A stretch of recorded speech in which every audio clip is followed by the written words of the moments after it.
Bom dia a todos. Boa noite aí, no caso, é que eu tô gravando hoje aqui de manhã de novo, mais uma vez, e dizer a vocês que eu tenho sido muito grato em fazer esse bate-papo. Então, hoje, deixa eu pensar aqui. Hoje eu vou começar um novo capítulo de um livro aqui que eu acho que é interessante. Mas antes de eu falar o livro, você aí divulgue o canal, essas coisas todas. E a gente vai continuar trabalhando nesse sentido de ter algumas discussões aqui interessantes que vocês podem assistir, podem argumentar. Mas é só para dizer que eu vou sair de férias, então nas próximas 2 ou 3 semanas eu vou estar fora e provavelmente não gravando nenhum vídeo, tá? Então, se por acaso você não vê nenhuma mensagem minha, eu não recebi um vídeo, não é porque eu desisti não, porque eu tô de férias, ok? Então, eu resolvi, ainda tem que preparar um material ainda, é que a edição é que tá me complicando um pouquinho, mas eu quero colocar aqui para vocês que eu achei, eu já li esse livro aqui, ó, Upfront, é um livro muito interessante. O editor é um cara chamado Guy Webb e aí ele pegou vários artigos de professores, de regentes corais, falando cada um sobre um aspecto da regência coral. Eu peguei esse capítulo aqui porque eu acho interessante essa questão que a gente tem que trabalhar de ensaio e eu quero falar um pouquinho sobre a questão de interpretação, né? A gente muitas vezes não se liga muito nisso e é uma questão que é também didática, né, para os coristas. E cria um trabalho, né? Vocês já viram que, por exemplo, a gente estudar a partitura para ensaiar, a quantidade de preparo, a gente cai sempre naquela mesma desculpa de que a gente não tem tempo, a gente não. E eu estou falando muito claro para a questão de igreja também, tá, gente? Assim, a gente muitas vezes coloca algumas coisas. A gente está, como eu já disse em outros lugares, a gente tem sido mais gestor do que músico. E aí a gente tem esquecido um pouquinho mais da qualidade musical da igreja, não investido tanto bem, porque a gente não tem investido na gente. Então, se a gente não investe na nossa pessoa como músico, a gente não vai ter como investir também nos membros de igreja. E aí, por isso que a gente muitas vezes tem discutido essa qualidade musical que está caindo. Então, não é, eu acho que também não é 100% culpa desses grupos que têm trazido essas músicas com 3 acordes, ou que não tem, assim, é muito worship. Eu acho que é um processo, um fenômeno que tem acontecido de que a gente não tem dado à música, à arte por ela mesma, um valor específico dentro do culto. E aí a gente tem visto essa coisa deteriorando. E a gente vai para a nossa cultura, talvez fora da igreja, também a questão musical se deteriorando, né? A gente vê as músicas populares, elas sendo imediatistas, né? Elas não são músicas que vão ficar por um tempo. Elas estão ali, cumprem o papel dela naquele 3, 4 meses e a gente precisa ter outra coisa. Então, eu acho que isso vai deteriorando também a qualidade musical da igreja. E aí a gente vê o que a gente tem hoje, né? A gente está indo por um processo que, se a gente não acordar de novo, a gente vai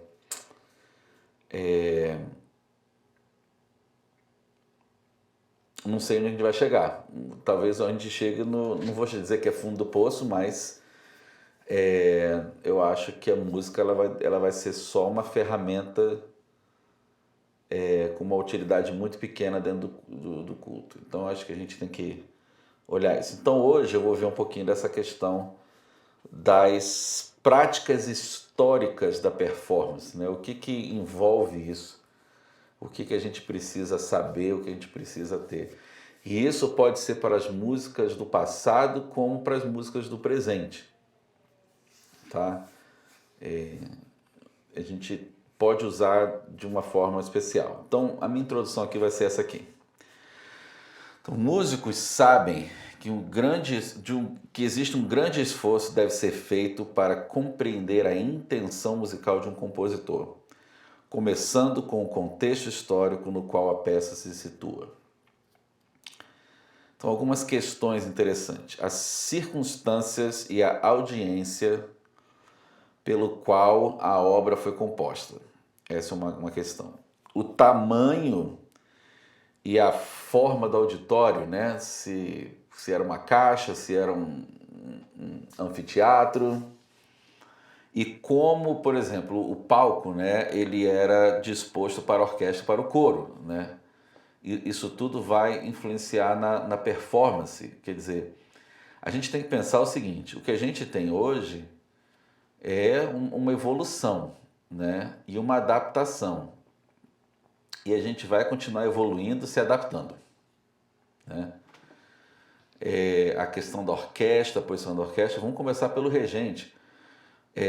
Até o tempo, eu posso afirmar que eu não sei se eu vou dizer certo compositor, se foi Mendelssohn ou se foi o próprio Liszt.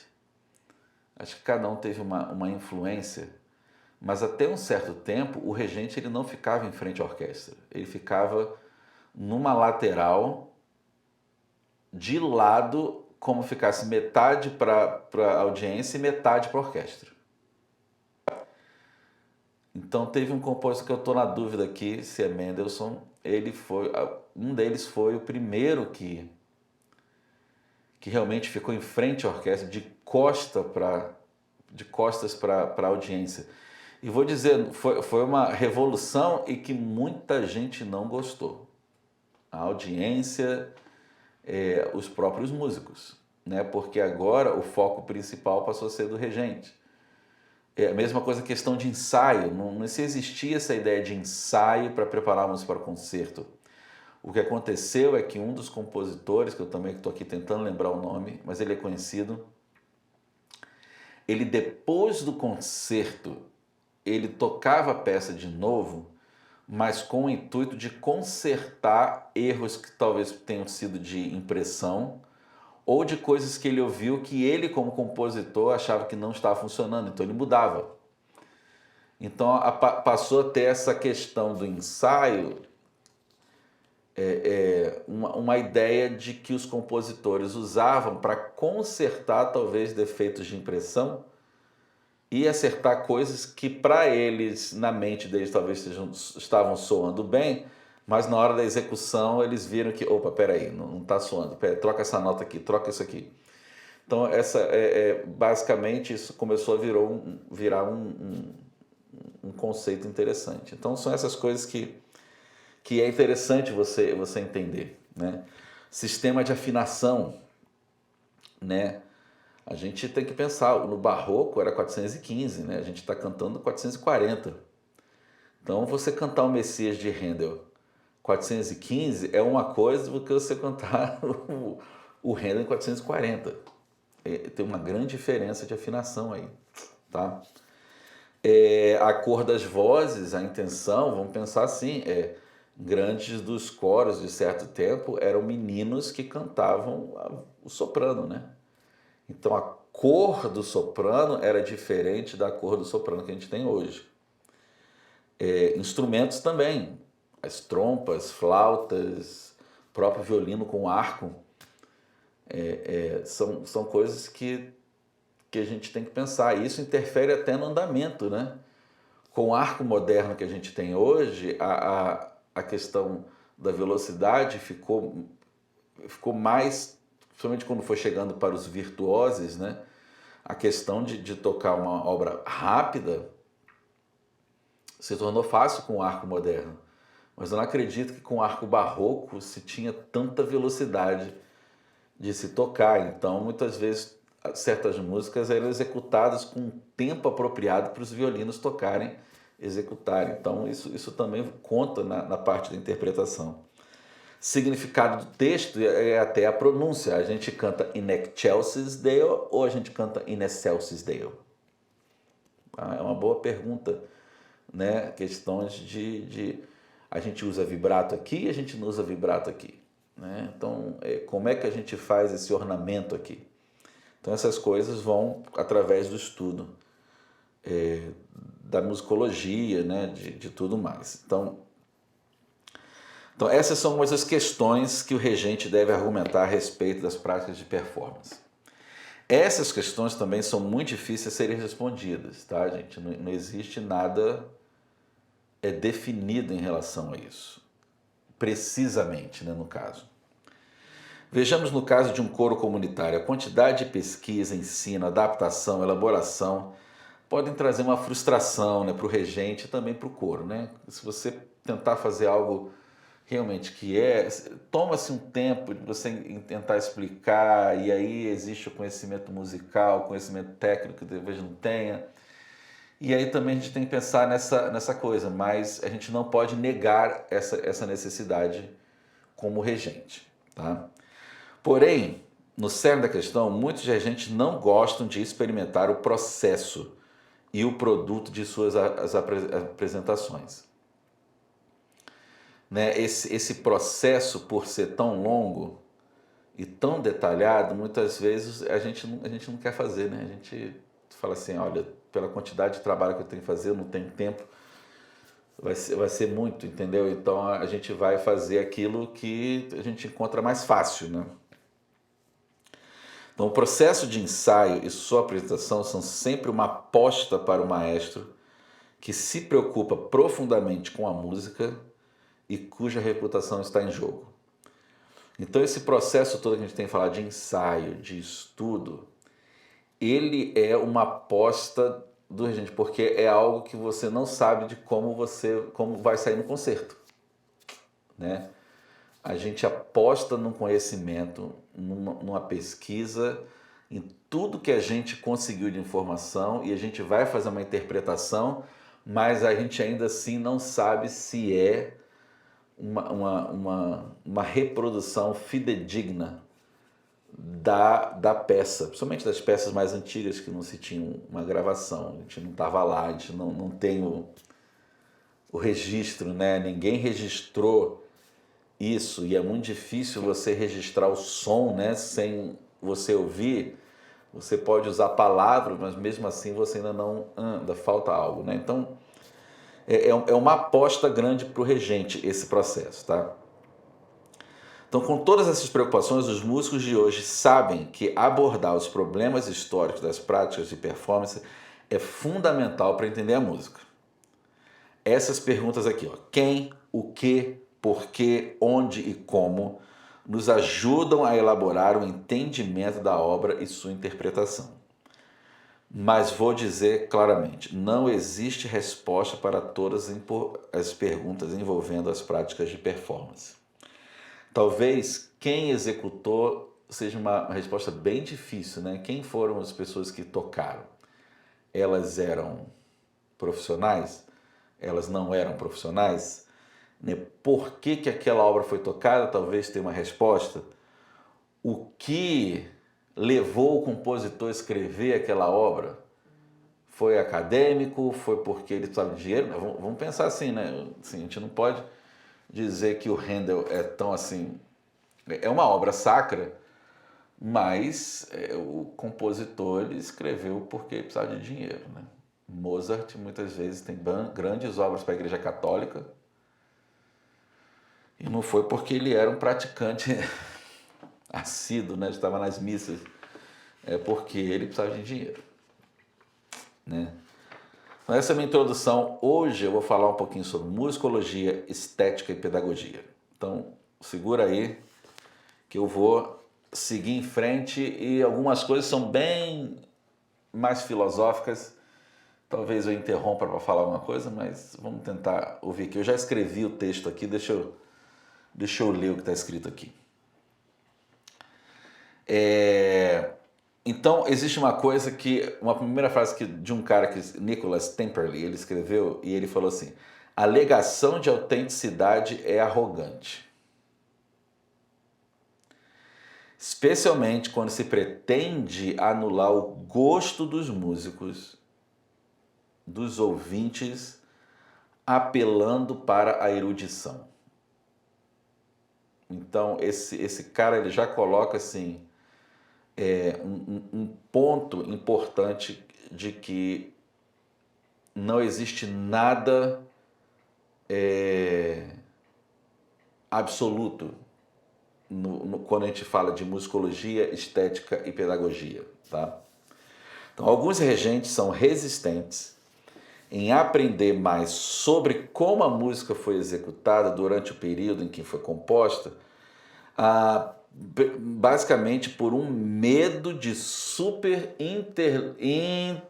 intelectualizar a música, categorizando e criando regras. Então, o regente ele é um pouco resistente, não ao conhecimento, mas se categorizar ou se intelectualizar o processo interpretativo da música. Tá? Então, isso é uma coisa que a gente tem que entender, que algumas redes são resistentes a isso. Não a pesquisa em si, mas que a pesquisa diz o seguinte: é assim que tem que ser feito. Então, eles são meio resistentes com esse assim que tem que ser executado. Tá? Joseph Kerman disse assim: muito menos atenção foi dada à interação da história da música com a história política, social e intelectual. E menos atenção ainda foi dedicada à tentativa de entender a música como um aspecto da cultura em geral e a sua relação. Tá? Existe um problema com o positivismo. E aí ele coloca algo interessante aqui no livro. Deixa eu achar aqui. Em relação a isso. O que ele fala, a questão do positivismo, é o processo de identificar a música, o texto musical, o desenvolvimento e regras de performance que a gente tem que obedecer. Então, o que se assume é a liberdade no qual o regente é permitido para executar a música em uma questão de expressão pessoal. A musicologia, a termo do positivismo, é de que ele, o regente, ele não tem mais essa liberdade para executar à medida de que estudos são feitos. Então, tira um pouquinho dessa liberdade do regente na interpretação. Então, é isso que eles colocam aqui. Então, identificar, catalogar, definir regras para a performance não define a direção das performances. Tá? Então, é muito cuidado com esse limite, né, que a gente tem. Né? Então, músicos, porém, sabem que a música se perde quando a performance se transforma em uma documentação de conhecimento do que uma expressão musical. Tá? E isso vai não só para os regentes, mas para o músico, o intérprete, né? Pode ser um pianista, pode ser um violinista, um flautista, né? O intérprete, eles sabem que a música ela se perde,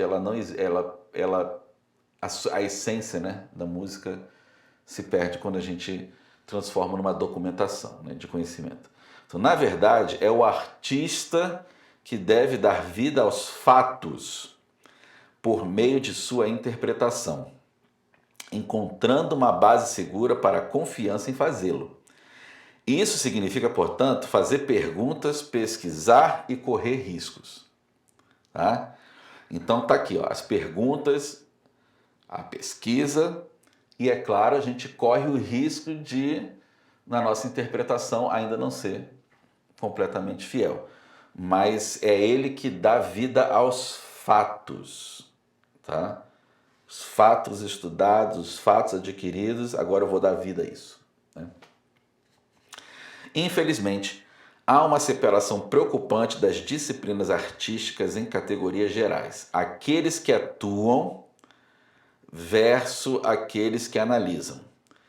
A suposição é que os artistas preferem simplesmente localizar a edição recomendada, duplicar as notas, quer dizer, reproduzir as notas auditivamente e fazer música. Essa é as duas coisas. Uma é essa questão, quem executa para quem analisa. Uma visão igualmente pequena ou estreita sustenta que historiadores e teóricos são incapazes de realizar, ou simplesmente preferem não fazê-lo. Tá? O abismo entre a musicologia e a performance foi ainda mais reforçado em muitos conservatórios e círculos acadêmicos. O estudante, o regente, pode ser levado a pensar na música encontrada nas aulas de história e literatura em termos históricos e na literatura de forma abstrata. No entanto, a música estudada em aulas e conjuntos é mais real porque se relaciona com a aplicação da pedagogia vocal instrumental. É participativo e permite que a música seja mais profundamente assimilada por meio da experiência de ensaio e apresentação. Então existem essas duas diferenças. Eu vou estudar música, história da música, eu estudo, e aí muitas vezes com a história da música eu não consigo entender para que eu estou estudando, e se transforma em uma coisa muito abstrata, uma coisa assim, ok, eu vou estudar, vou decorar as datas, vou disso, e na realidade eu vou aprender sobre aquele período, sobre aquele compositor, quando eu vou para a minha prática de estudo. Que aí eu vou ter a minha interpretação, que aí eu vou ter aquilo que eu preciso por um professor, por alguém. Então isso tem um abismo aí, eles não estão conectados, né? A gente perde um pouquinho essa conexão talvez na academia, né? Então seria tão bom se aquilo que eu estudasse em História da Música 1, vamos dizer assim, música medieval, não sei, e na minha prática de regência ou prática coral, eu estivesse cantando músicas do período medievais, para que eu pudesse conectar os pontos. Mas muitas vezes a gente vai, né? Eu não tive nenhuma conexão disso, gente, eu falo sério.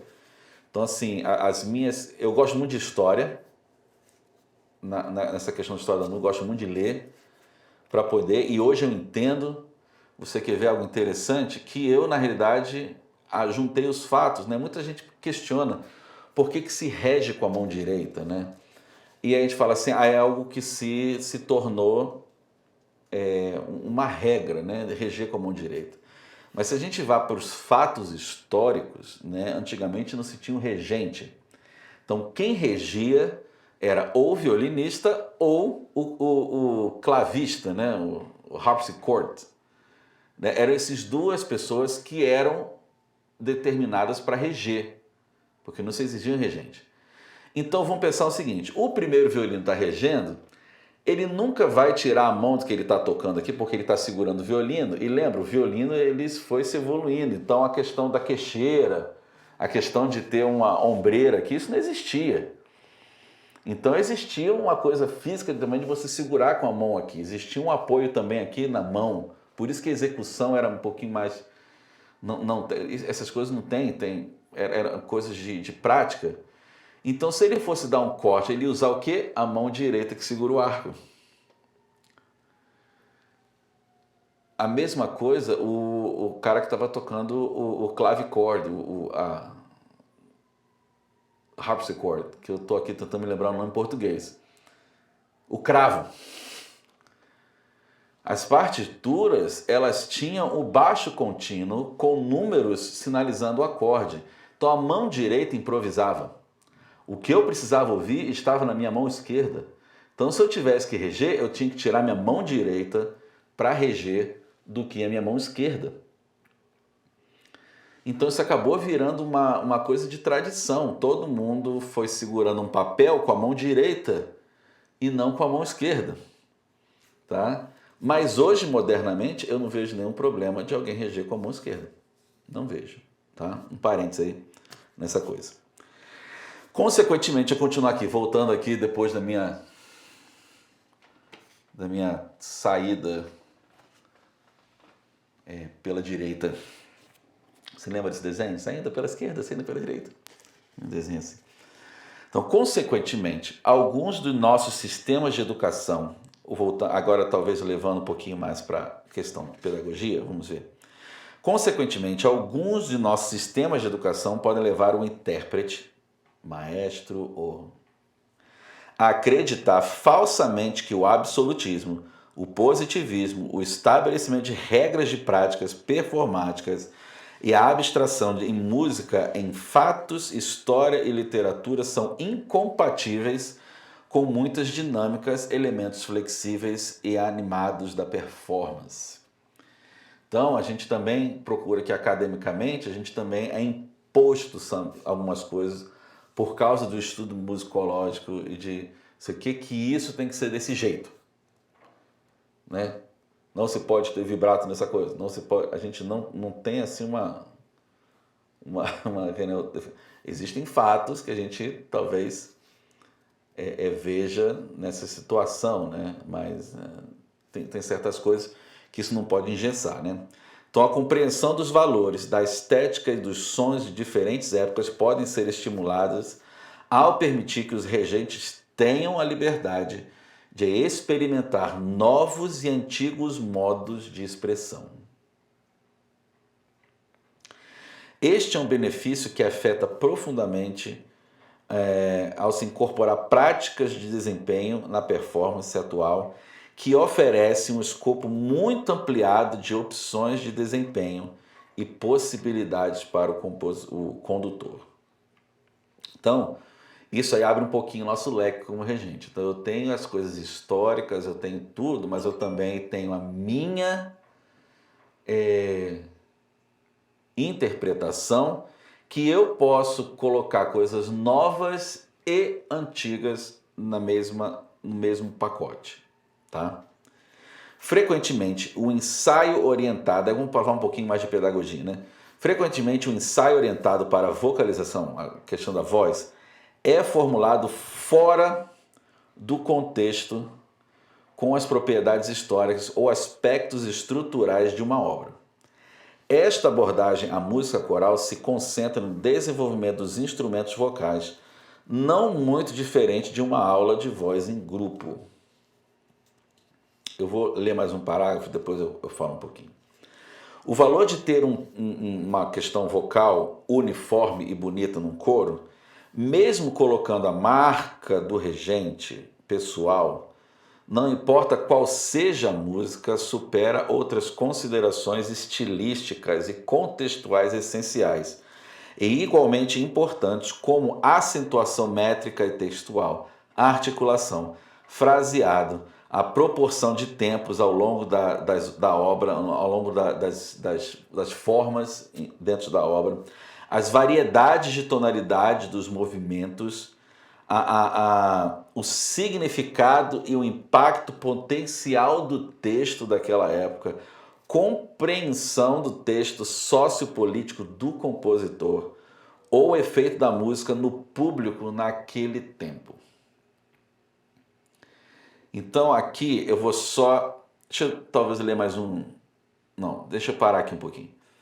Então o que ele está falando aqui é o seguinte, a gente também depois vai ver um pouquinho aqui no final. Que muitos dos nossos ensaios e preparação a gente não atenta a certos detalhes bem importantes quando nós vamos ensinar o nosso coro a cantar certas obras. E muitas vezes, algumas áreas históricas, em alguns momentos, a gente precisa ir um pouco mais além nesse ensino para a gente poder ensinar a coisa. Então, por isso que ele coloca aqui que muitas vezes essa questão da vocalização, da voz, é como se fosse uma aula em grupo. Eu vou ali, vou fazer aquele som ficar do jeito que eu quero, né? Porque é assim que eu gosto, é assim que eu vejo o som, e a gente vai executar essa obra desse jeito. E aí existem outros fatores que podem contribuir para a execução da obra, o entendimento do texto, né? Principalmente se a gente vai cantar uma música com uma outra língua, que já é difícil, e aí a gente vai aprender, na verdade, a questão mecânica de executar, mas talvez um contexto histórico. Olha, se cantou por causa disso, o público que ouviu estava assim, existia um problema socioeconômico naquela época. O compositor ele escrevia para esse tipo de grupo musical. Então essas coisas ajudam na nossa interpretação. Botando isso na relação à nossa música de igreja, então é necessário fazer um link, né? Então vamos fazer assim, quantas vezes a gente para a gente falar um pouquinho sobre o texto das músicas que a gente está cantando no coro, né? Qual é o impacto que isso vai ter em alguém? Qual é o significado, né, disso na vida de alguém? Até falar um pouquinho do compositor, da história do compositor. Tem tantas músicas que talvez a gente é só fazer um pouquinho de pesquisa, né? Porque ninguém escreve uma música porque acordou no meio da noite com fome, foi na geladeira e aí pegou um copo de água e naquela hora veio assim, eu tenho essa música. Existe uma experiência por trás, né, que a pessoa está vivendo. E eu acho que isso é importante, que ajuda a gente a executar, a gente mostrar realmente a ideia principal da música, né? As questões melódicas, né? Outro dia teve uma música que chama aqui Cristo, a nossa esperança na vida e na morte. Essa é a tradução da música. Cristo, a esperança na vida e na morte. Então a música ela foi composta com uma necessidade de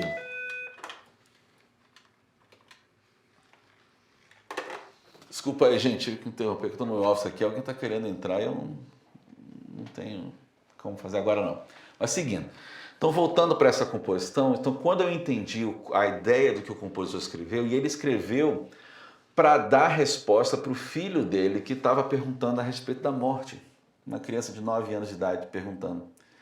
Então quando ele compôs a música, quando ele criou o texto, ele usou um texto de uma catequese que estava perguntando qual é a esperança da morte na vida. E com isso ele pôde explicar para o filho, né, que Cristo não é esperança, é a nossa esperança na nossa vida agora, mas também a nossa esperança na morte. Né? Ele estava muito indignado de saber da questão da morte. Então isso vale a pena, porque quando você pega essa interpretação e você coloca isso, você entende de uma forma diferente. O nosso hino, Sou Feliz com Jesus, se você entende a história do hino, quando você canta com uma intenção diferente. Então vale a pena você fazer uma pesquisa. E eu acho que hoje a internet nos dá esse leque, né, de você descobrir, e mesmo se você não sabe o porquê que o compositor escreveu, se é um compositor brasileiro, tenta achar o e-mail dele e fala assim, olha, eu quero cantar sua música aqui, eu quero entender o que levou você a escrever essa música. Né? Então, assim, isso ajuda a gente, né, nesse processo. Voltando aqui, de novo. Então, a decisão, continuando a questão, a decisão pedagógica simplista tomada há muito tempo de ensinar canto a jovens, a grupos vamos dizer, jovens ou grupo um pouco mais de pessoas que não têm conhecimento musical, versus ensinar instrumentistas individualmente, produziu vários problemas. A questão toda aqui que ele vai levantar aqui agora é o seguinte: quem é instrumentista, existe um ensino individual. Quando a gente vai para a questão vocal, se a pessoa não vai para o lado profissional, que aí ela vai ter essa instrução individual da voz, a gente faz o coro como uma aula de grupo para ensinar a cantar. Tá? Então, primeiro, vai ter essa situação dessa... Como eu disse anteriormente, existe uma intenção do regente colocar a sua marca de sonoridade do coro. normal, não tem nada errado nisso, tá? Você desenvolve aquilo que você acha que deve ser a sonoridade do coro. Se vier um outro regente, ele vai vir com uma outra ideia de sonoridade, tá? E isso tudo baseado naquilo que você conhece. Segundo, os problemas vocais individuais não são abordados quando o ensaio é dedicado à aplicação de princípios gerais do canto, sem mencionar as demandas de cantar uma variedade de estilos consistente com as variedades de músicas disponíveis.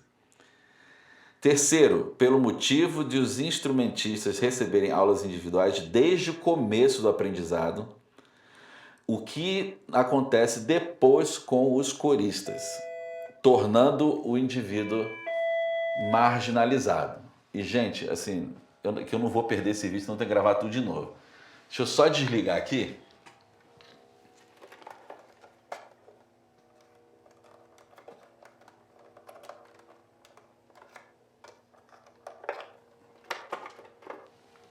Porque a gente fica feliz, né? Desculpa aí. Opa, caiu o microfone aí.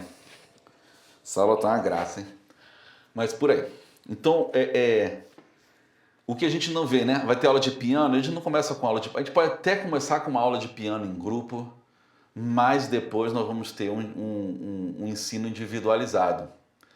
O coro, ele faz o processo também, mas a gente parece que mantém mais o coro aprendendo na questão do grupo. Então, se eu tenho um problema de não alcançar a nota, de não executar a nota, eu não trabalho individualmente.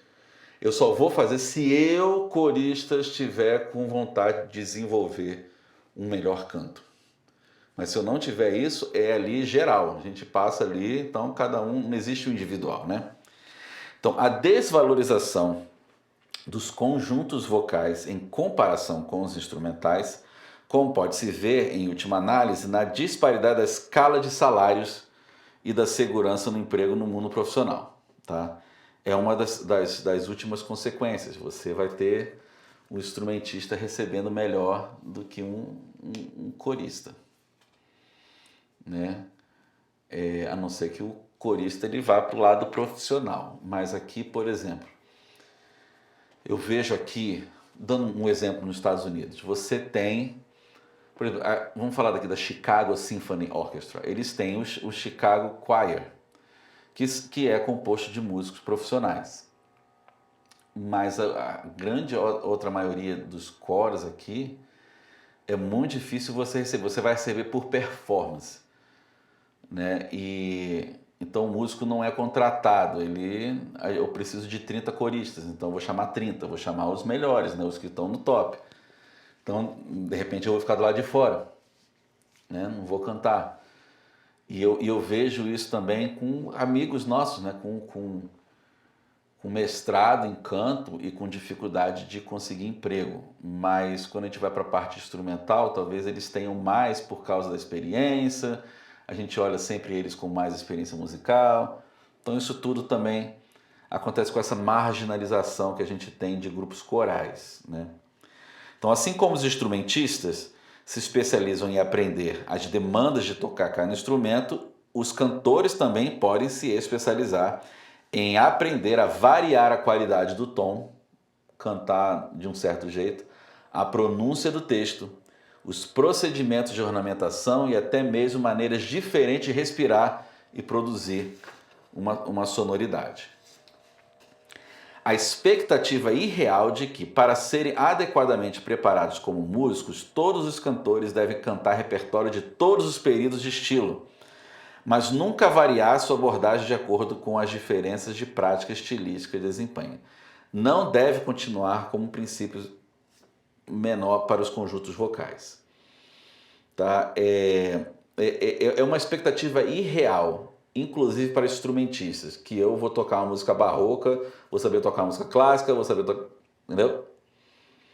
Mas os instrumentistas já são mais, até por causa do repertório que se tem que aprender e por causa dessa questão individual, a gente aprende mais cedo a gente executar certos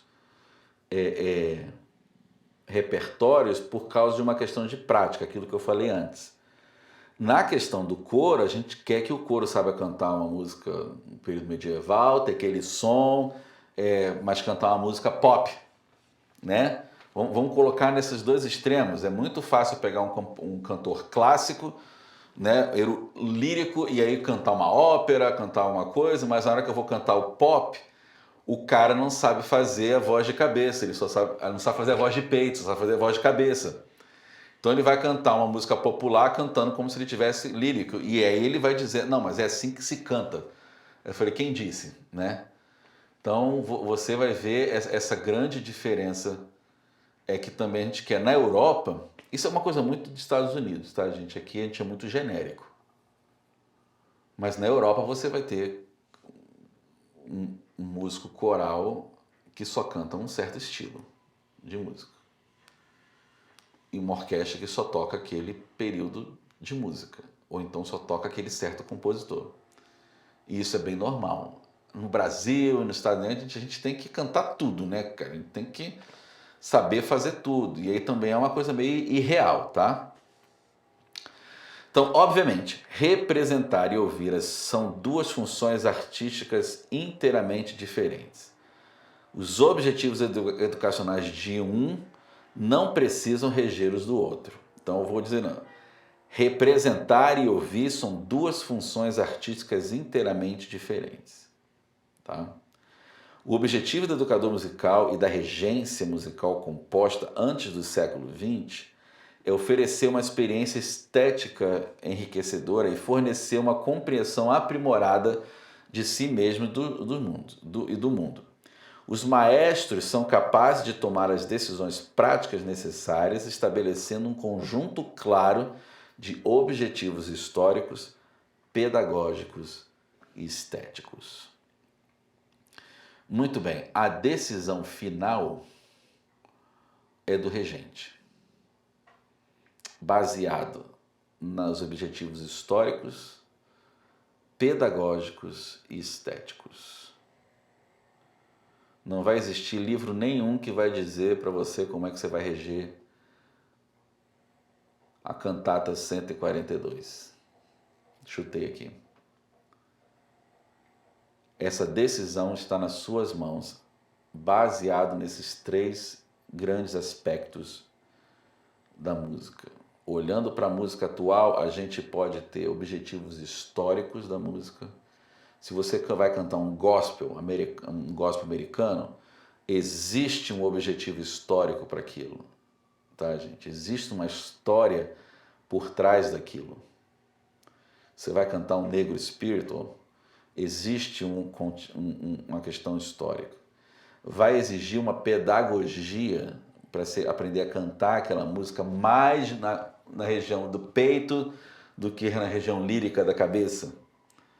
E vão ter coisas estéticas da execução daquela peça, tempo, sonoridade, essas coisas tudo vão estar envolvidas ali, tá? Então, assim, creio que essa seja uma das nossas intenções, são olhar esses três aspectos e nós tomarmos a decisão como regentes na questão da execução.